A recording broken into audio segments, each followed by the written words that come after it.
It was really interesting watching Caroline Leavitt go out to the podium today in the briefing room and give a lecture to Democrats and the media on how they need to be the ones to tone down the rhetoric. Meanwhile, there is no one in this country that is more responsible for violent, hateful rhetoric than the president himself. And nobody's words matter more than the president of the United States.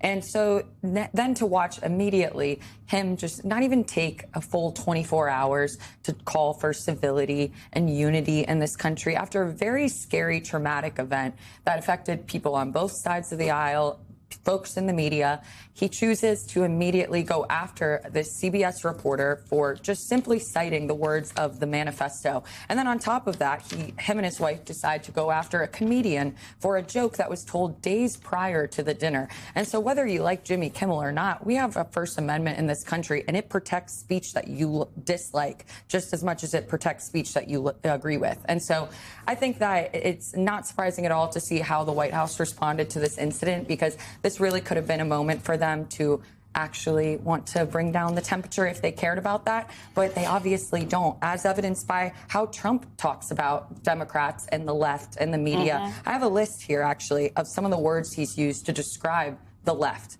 He has called them scum, vermin, terrorists, radical, lunatics, demonic, evil, garbage.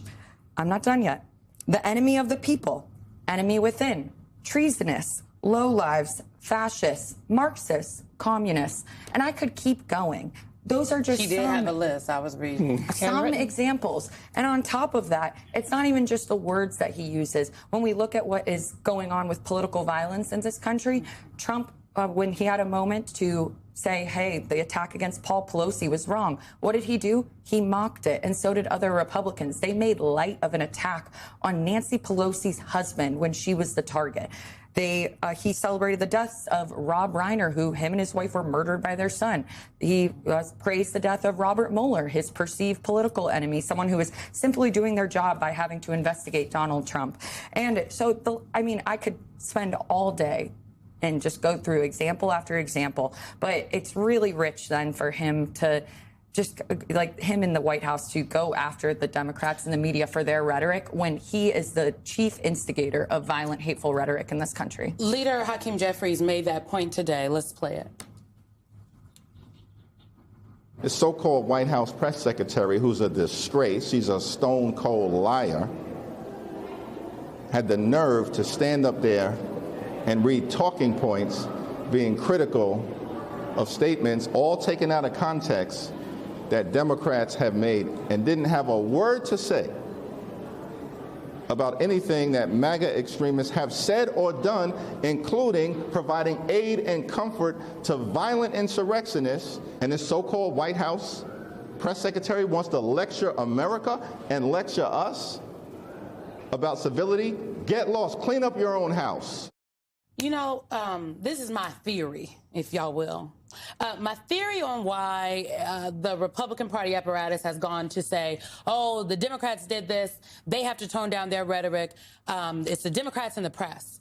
Because the president and this administration, and frankly, the broader Republican apparatus, they want to be free from criticism on anything they are doing. They want to be free from being questioned on anything they're doing. Beef is still up 15%. We are still in the middle of a war with Iran that has no end in sight. Gas is climbing prices as we speak. Fertilizer is up. There are real issues in this country that the president has created, and they don't want to be interrogated about those things. And they believe, and frankly, they weren't wrong, because there were a lot of reporters who said, well, started asking Democrats, do you think you need to tone down the rhetoric? They took the bait. So I think that they're trying to put Democrats in this country, and also the media apparatus, in a position where it's like, okay, maybe they start questioning, maybe we are part of the problem. Do not gaslight yourselves, folks.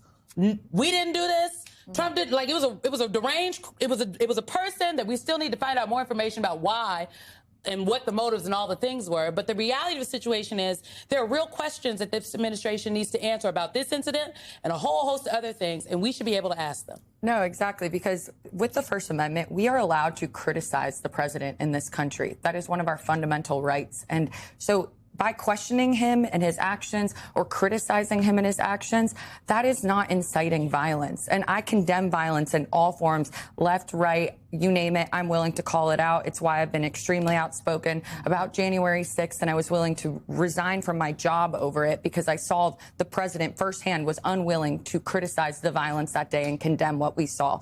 And so but this is what they want to do. They want to use an incident like this to their advantage, to use it to silence their opponents. And so they want to flip the script and say, hey, media, pundits, Democrats, this is your fault for this attack. And that couldn't be further from the truth. Democrats, if you compared any type of hateful, violent rhetoric that has ever come from the left and I would say elected officials, we'll keep it at that, because I don't want to blanket all pundits as well. But if you look at elected officials on the left and compare that with the statements coming from Donald Trump himself, I bet you that every single most extreme example would come from Donald Trump when you compare the two.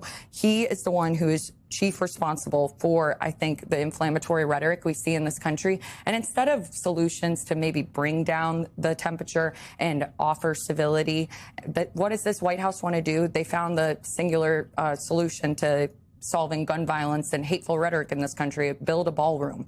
I mean, it's insane that that is what they're calling for and pushing for. And they've gotten all of MAGA to follow suit and just regurgitate their talking points and push that out. That is not the solution to what the division that we are facing in this country or gun violence itself. And so I think that it's just very hypocritical then to see how they're responding in this situation.